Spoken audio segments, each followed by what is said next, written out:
สบายดีพี่น้องที่ติดตามและรับชมที่เคารพในอนาคตอันไกลนี้ประเทศลาวก็จะมีโรงไฟฟ้าถ่านหินอีก2แห่งอยู่แขวงเสกองทางภาคใต้ของสปป.ลาว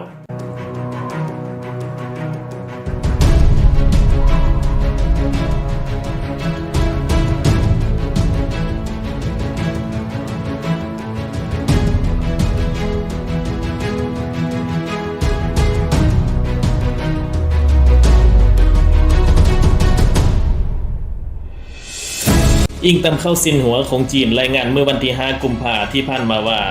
ลาวเตรียมก่อสร้างโรงไฟฟ้าถ่านหินอีก2แห่งในปลายปี 2021 ที่จะมาถึงนี้ที่แขวงเสกองทางทิศตะวันออกเฉียงใต้ของประเทศตามข้อตกลงที่ลงนามระหว่างทีมงานนักพัฒนาลงสำรวจและศึกษาความเป็นไปได้เป็นเวลามาหลายปีกับรัฐบาลแห่งสปป.ลาว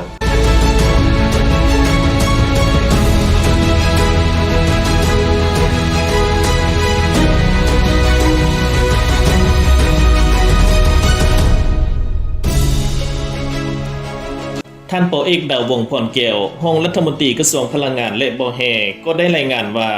กลุ่มบริษัทพรศักดิ์จำกัดจะเป็นผู้ลงทุนพัฒนาก่อสร้างโครงการดังกล่าวซึ่งแห่งที่1จะตั้งอยู่ขอบเขตเมืองกะลืมแขวงเสกองโดยมีขนาดกำลังการผลิต 1,800 เมกะวัตต์ถือว่าจะเป็นโรงไฟฟ้าถ่านหินที่ใหญ่ที่สุดในสปป.ลาวซึ่งคาดว่าโครงการจะมีมูลค่าการลงทุนทั้งหมดประมาณ 3-4,000 ล้านดอลลาร์สหรัฐหรือประมาณ 90,000 ล้านบาทหา 1.2 แสนล้านบาทพร้อมเสริมอุปกรณ์สายส่งที่มีความยาวถึง 200 กิโลเมตรส่วนโครงการที่ 2 นั้นจะสร้างอยู่ขอบเขตบริเวณเมืองละมามแขวงเสกองโดยเป็นการลงทุนของบริษัทอีปิกจากประเทศสิงคโปร์ซึ่งเป็นบริษัทพัฒนาพลังงานพื้นฐานและให้คำปรึกษาด้านการพัฒนาด้านการเงินการค้าและการบริการทางวิศวกรรมพลังงานในภูมิภาคเอเชียตะวันออกเฉียงใต้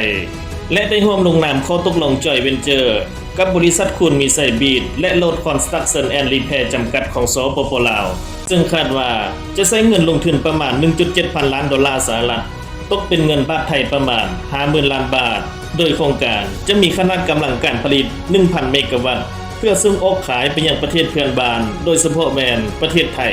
เวียดนามและกัมพูชา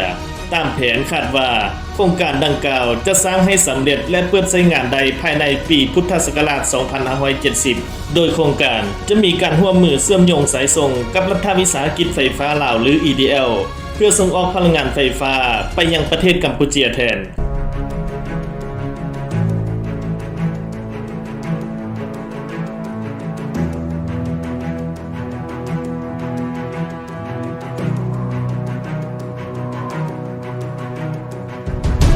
พร้อมเดียวกันนี้ท่านรองรัฐมนตรีกระทรวงพลังงานและบ่อแห่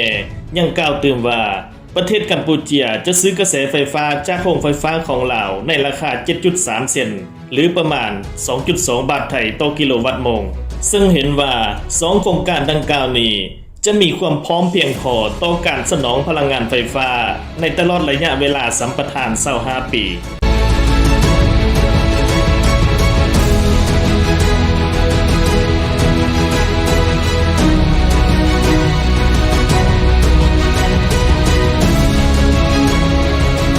ท่านเล็กไหลศรีวิไลเจ้าแขวงเสกองได้เปิดเผยกับสื่อมวลชนว่าแขวงเสกองมีศักยภาพมหาศาลในการผลิตพลังงานไฟฟ้าเพื่อส่งออกซึ่งจะช่วยสร้างรายได้ให้คนท้องถิ่นและขับเคลื่อนการเจริญเติบโตของเศรษฐกิจที่สร้างความสมดุลระหว่างการสร้างสรรค์พัฒนาและรักษาสิ่งแวดล้อมเคียงคู่กันนี้ทีมงานยังได้ลงตรวจสอบเพื่อให้แน่ใจว่าโรงไฟฟ้าดังกล่าวนี้จะมีส่วนร่วมในการสร้างประโยชน์และยกระดับความเป็นอยู่มาสู่ชุมชนของตนในพื้นที่อีกด้วย